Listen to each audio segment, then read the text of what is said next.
And I will tell you that they pretty much all do it somewhat differently. So I wasn't ready to kind of put that out in front of you because it is such a variety, right? But that would be part of the next discussion as well. I guess tonight I'm here to gather some feedback if you feel like this is, we're going the right way with how we're approaching this. And then also, what information would the council be interested in when I come back with options? And that's the end of it, so I'm available for any questions. Thank you. I figured that this day would come one day. And from my perspective, the costs of these assessments are getting to the point where they are a huge burden. $6,500 is a lot of people for a lot of money for many homeowners to come up with. While we also want to balance the need to have good streets. I know that the 6,500 is the number for the full reconstruction. I think it's about 3,400, something like that, for the mill, basically mill and overlay, the smaller of the two projects.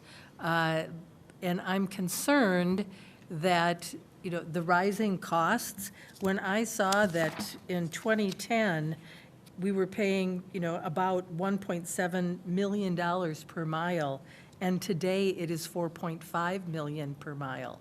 I think we've kind of gotten ourselves to a point where we need to look at other options. I know that other cities do this differently. They don't do special assessments. What they do is they wrap this into their tax levy. And I think that there are some other options that cities do as well. And so what I'd like to do is certainly have a review of what other cities are doing, because we're at a tipping point in my mind that our residents, that this is just getting to be such an enormous burden, but we want to provide good roads. So how do we balance that, and what are our other options? And if we can find something that better balances those two issues out, I think that would be a win-win situation. Councilmember Cave. I'll just be quick. I was trying to think of solutions too, but I didn't think about the tax levy. I would be interested to see how that works. And like you said, Steve, looking at what the other cities do. I'd be really interested in that too, because I don't have to reinvent the wheel. But one thing I was wondering if we could look at is last year with cannabis, we are looking at getting money back for cannabis. And is this something, Mike, I was wondering, is this something we can use portions of it to pay into, or can we use some of that funding? Mr. Sable. Thank you, Mayor and council members. The short answer was there was expected to have cannabis tax revenue distributed to cities. Unfortunately, the economic conditions at the state have changed to such a degree that the state has decided to keep the cannabis tax proceeds for themselves, and so it will not be available to local governments. No way. The economic forecast from November forecasted a deficit in the long term, and so the legislature decided to keep the revenue. Excuse me, but didn't we pass something that we agreed if we got funds, we would take care of all the going to the stores, making sure the licensing was done, all the enforcement of it? Mayor, council members, Councilmember Cave, yes. The intent was that some of those monies could pay for the services that we provide. Now, we will charge a fee that will cover some of our costs for inspections and background checks and all those other elements. Mm-hmm. Unfortunately, I don't know that those fee costs that we would charge for registration would cover our full costs, and so this is appropriately called the unfunded mandate that we often get from agencies above us. So I'm sorry. Disappointing news for certain. Yeah. Yeah. I think that it is important. I know that there are other, Mr. Sable and I talked about one of those other options today, that other cities, rolling it into taxes, and I'm sorry, I forgot what the other option was. Well, Mayor, council members, Madam Mayor, lots of cities do lots of different things. Some use franchise fees and put them directly into roads. Some just use general fund levy. Some cities with robust tax bases just roll it into as a pay-as-you-go program, and they just fund it without doing debt service. And so that, Joe just had a panic a moment. I don't know that that is our model, Yeah. but we'll provide kind of a range of choices of what we see out there, and then what that impact is, because there's lots of different buckets that people can choose from. We're all in the same boat, that the cost of doing the work is just getting more and more expensive. Thank you. Councilmember Juniman. One of the dangers of rolling it into the tax levy is that it becomes one of the things at tax time, how can you cut? And I know some cities that don't do any road assessments, then it comes to the fact where they don't take care of their stormwater. The environmental practices go by the wayside in order to keep the prices low. So that's a danger. It is a danger, that's for sure. Councilmember Lee. Thank you, Mayor. Just a quick question for you, Steve. You mentioned the Prosperity Project itself not being able to hit that threshold.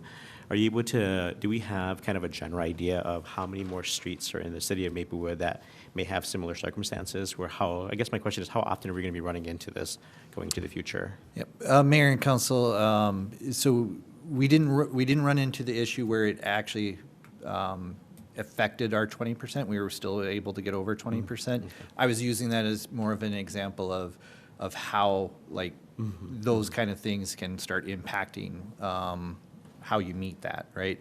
I don't know. I'd have to take a look at the streets we have left to see how many are in a similar spot where we have untaxable land next to it. So I can certainly look into that.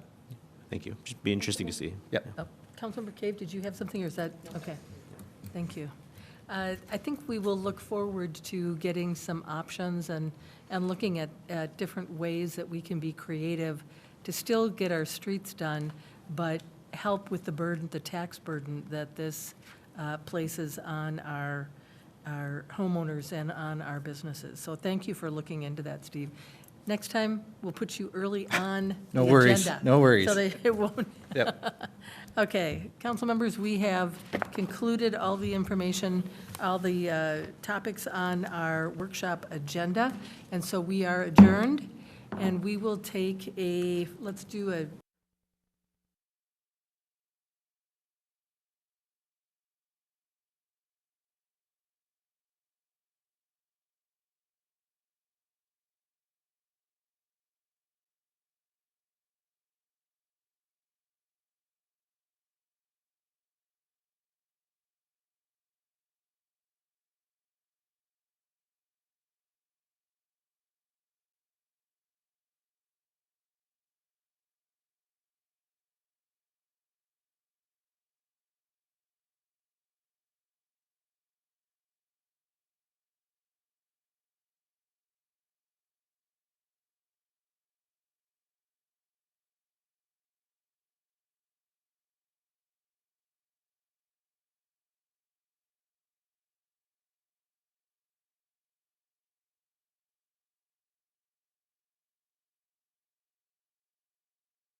Good evening and welcome to the Monday, March 9th, 2026 Maplewood City Council meeting. I have to say, as a council, we have been discussing a very exciting transformation, possible transformation. I have to put in that word possible, transformation of our Maplewood Community Center. And I have to say, it is really quite exciting. The Community Center is a very beloved asset in Maplewood, and it is showing its age. And we now have a wonderful opportunity to vision what that community center might look like for the next 40 years. I would encourage anyone who likes to sit in and watch our council meetings to look back at the workshop that we just had, because we were presented with 4 different visions of what a transformed community center may look like. I think we had a pretty robust discussion about some of the things that we liked about the plan, and we also have a plan to potentially pay for it. I'm going to use possible and potential a lot. But it is a local option sales tax. The legislature removed the moratorium, and Maplewood is seeking a local option sales tax that would pay for, we are looking at the possibility of 3 different projects in Maplewood, one of them being the Maplewood Community Center. So therefore, it would not be coming out of our tax levy. It would not be put upon our homeowners or our businesses, but instead, the cost of transforming our community center would be placed on anyone who comes to Maplewood and does any business in Maplewood. That's the beauty of a local option sales tax. And based upon the numbers that we have, it looks like about 60% of the cost would be shared outside of just Maplewood residents. I think the projected cost for a Maplewood resident would be about $36 a year at a half-a-cent sales tax per dollar. So please go back and look at the wonderful designs, and we're calling it Maplewood Momentum, which is really very exciting. So it's kind of fun sometimes sitting up here in the DS when we get to look forward and vision what our city might look like in 5 years, in 10 years, in 20 years. And it is really a fun time for our city to look forward to redoing our community center. So take a look at that, and you will, besides, if you don't want to go and look at a rewind of our council meeting, it was a pretty good discussion.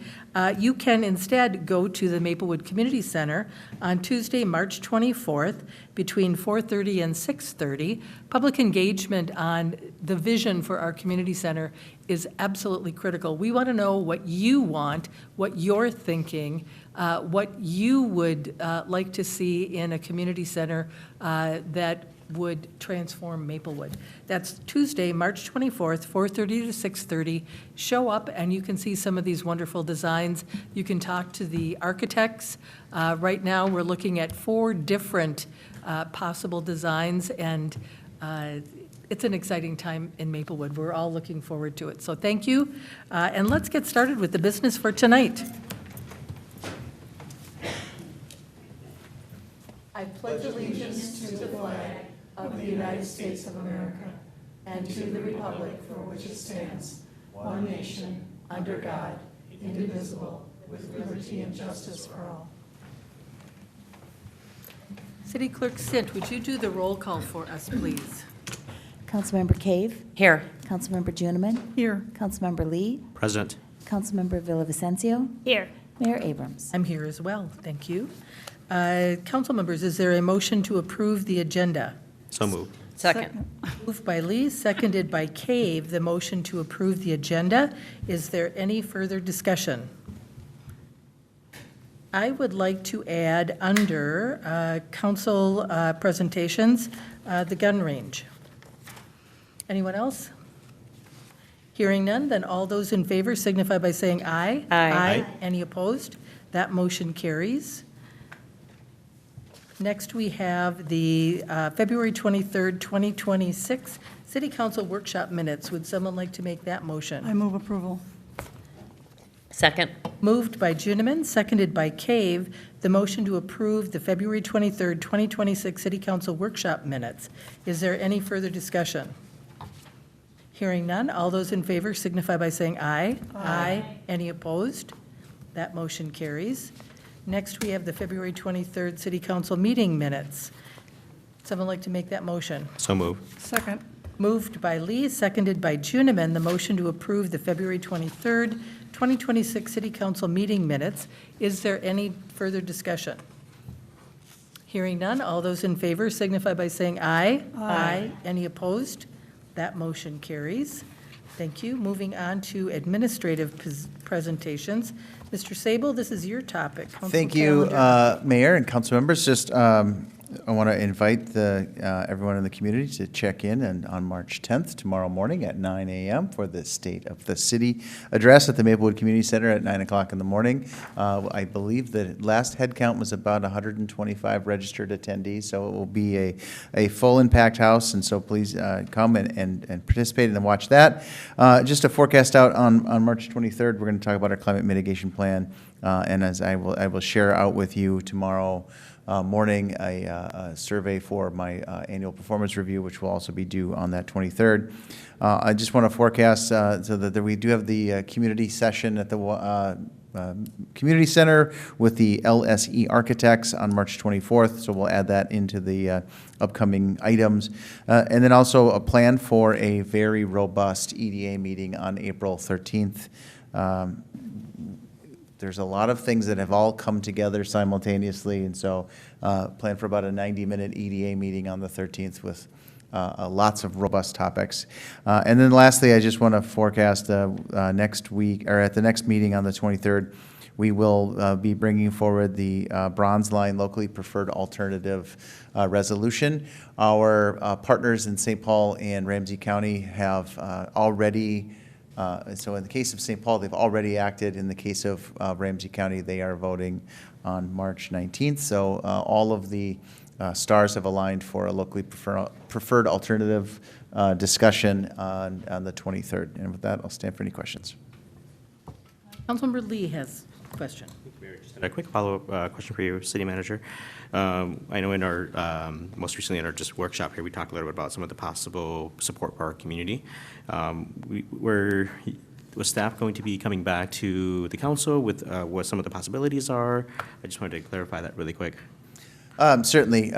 So based on the discussion from the work session, as we talked about response to Operation Metro Surge and potential ranges of choices, we are going to feverishly gather as much business data as we can.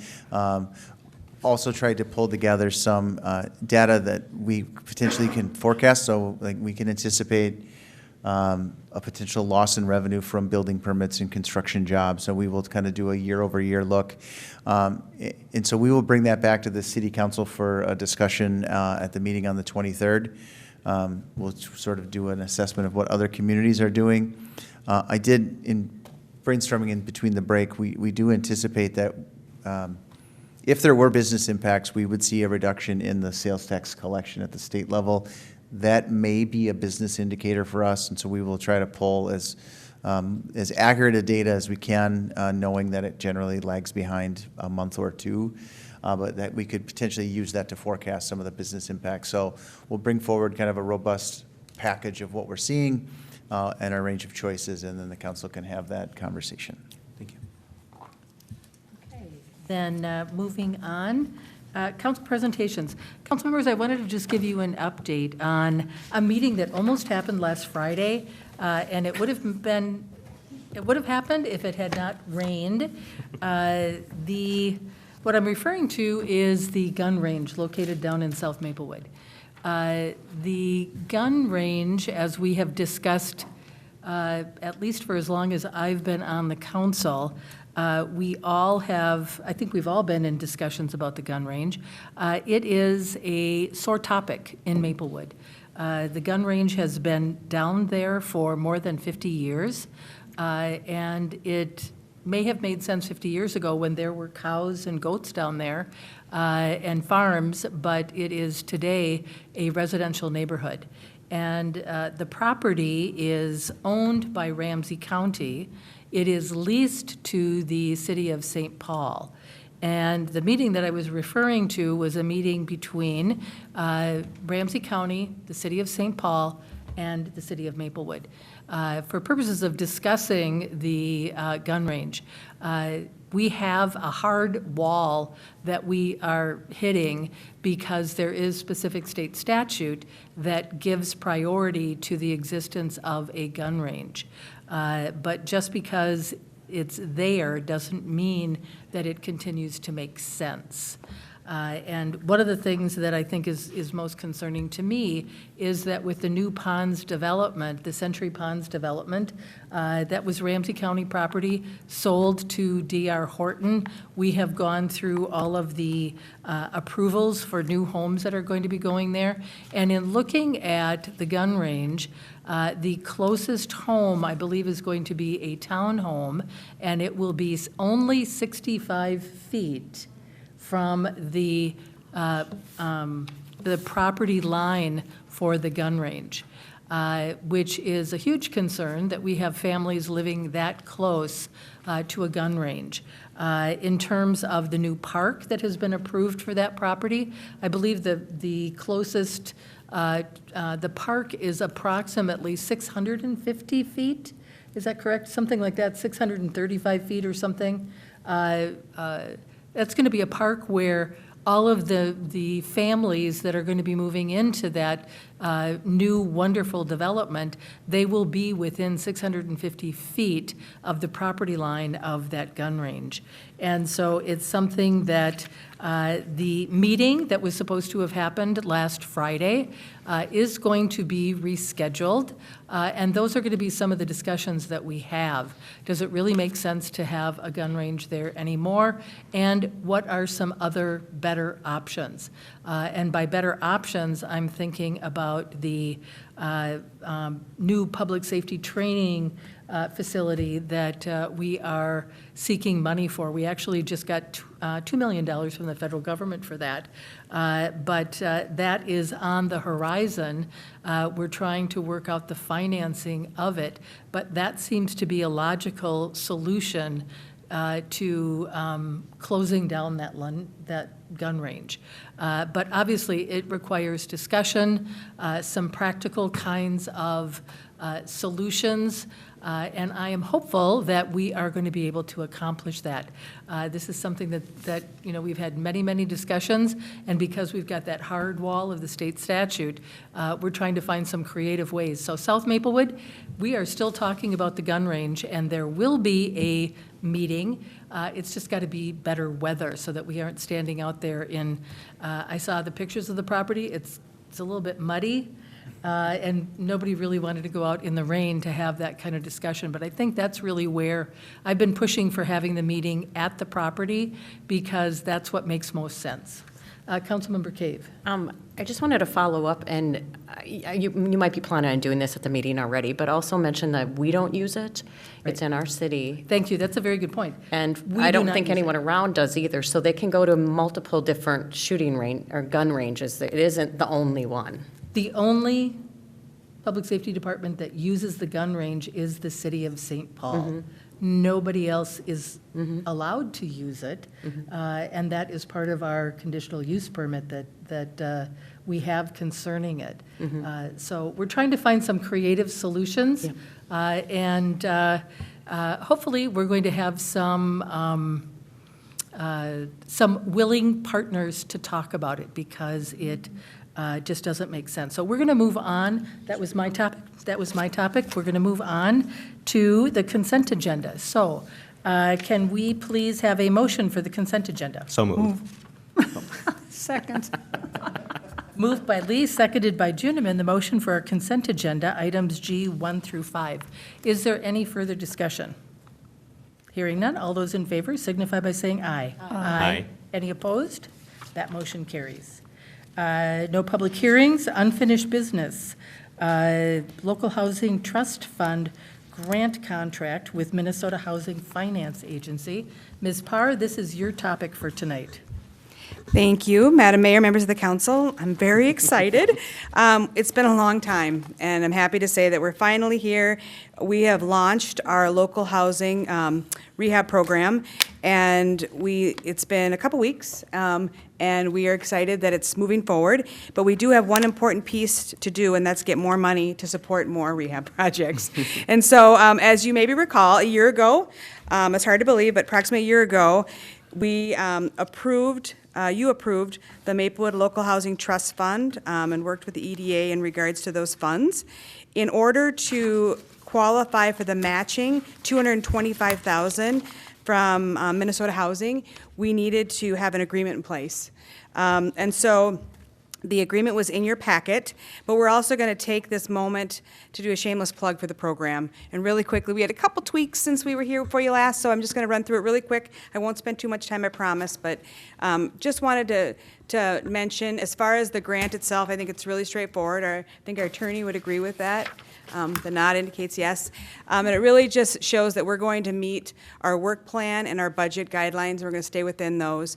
And we need to get the money out the door. And all of the work and the loans prior to the spring of 2029, we need to have that done. Not to say that the program goes away at that point, but then we have concluded our required need for Minnesota housing. Then we move forward and look for more ways to get more money to infuse within that program. So really quick, I just want to mention, as far as eligible improvements, and we've gotten a number of calls, so I just want to mention really quick, this is for the idea of improving the conditions of the exterior of the home. This is about creating reinvestment in the homes. They can also use it within the home and on the exterior, particularly if there is a homeowners association. It has to be in the interior of what the individual property owner owns. And if it is on the exterior, it has to be energy related and specific for the property owner, not the association at large, okay? It is also for the intent of improving accessibility and then obviously energy efficiencies as well. As far as, obviously, it has to be located within the city of Maplewood. It has to be an owner-occupied property. We do have some changes in regards to the state statute requires it be state median income versus previously we had talked about area median income, so it's just slightly different, and we've got it higher in order to meet more needs because there's a lot of programs out there that have the far lower or far higher marketplace needs. So we'll see where this goes. We may come back and tweak that in the future, but at this point, under recommendations of multiple sources, we're going with that percentage.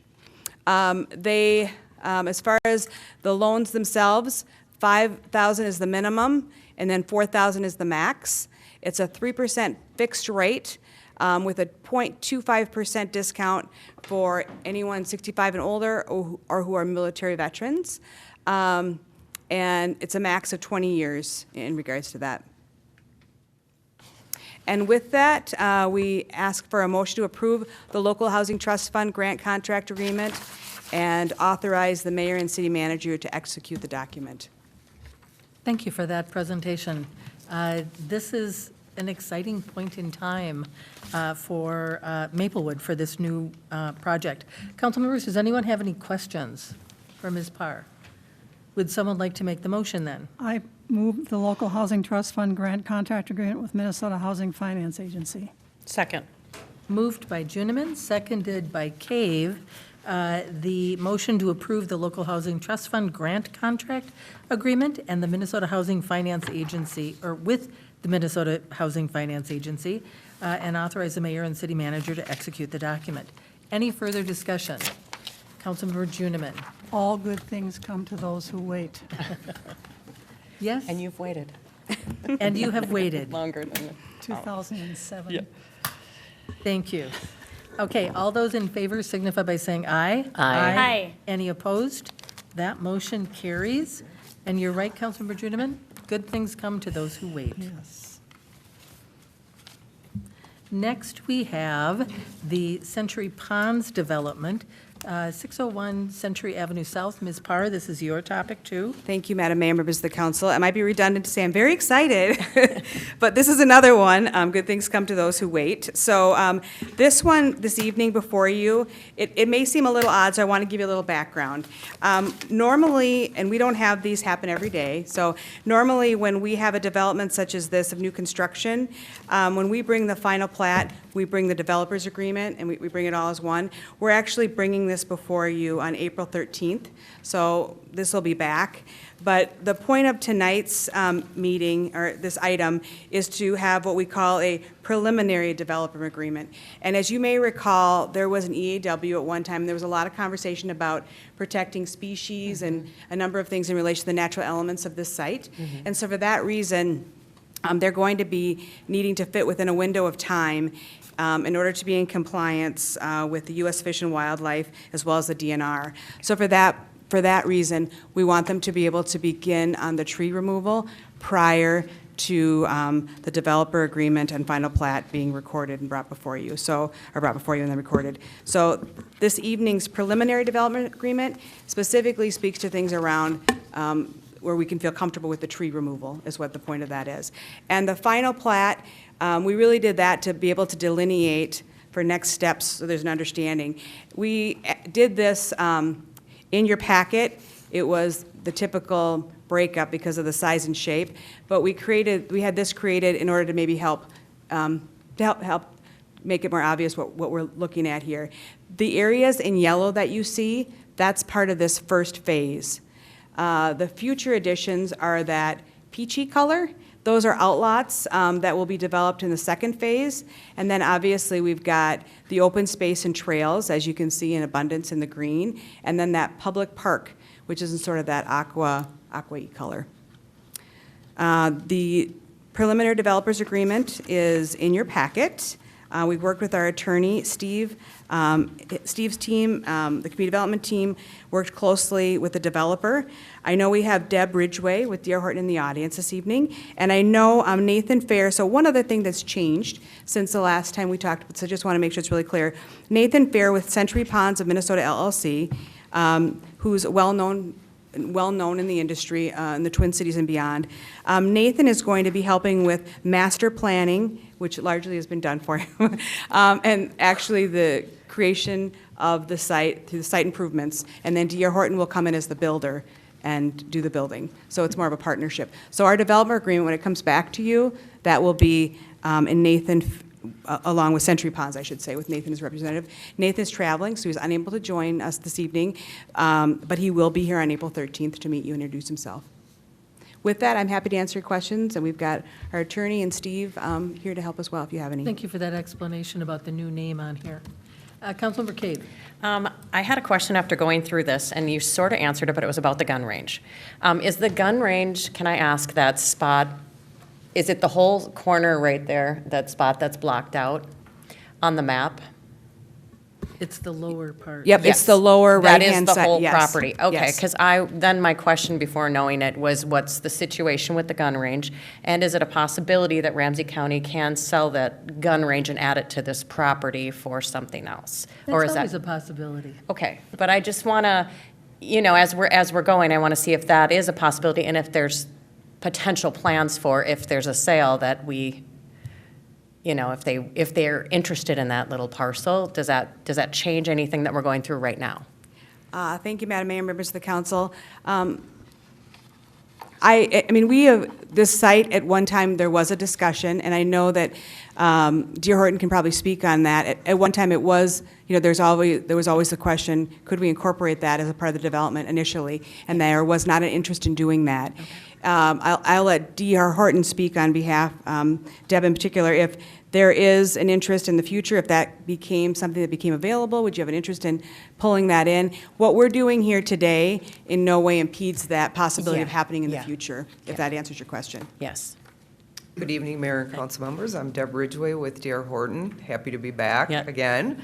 Our understanding was that there was improvements being made to the gun range, so that was off the table as far as a potential to develop. It's not to say that we wouldn't be interested we would still move forward with the plan that you see in front of you.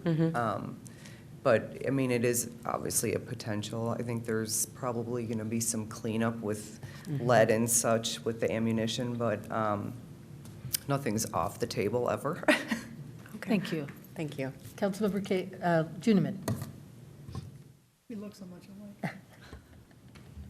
alike. Is this the time to ask about the environmental report, or do we do it next time? Because it's loaded with, might I say, ammunition. Wow. Madam Mayor, members of the council. Councilmember Juniman, I don't even know how to answer that. No.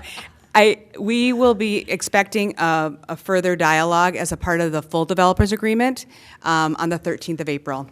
Okay, thank you. You bet. Any other questions?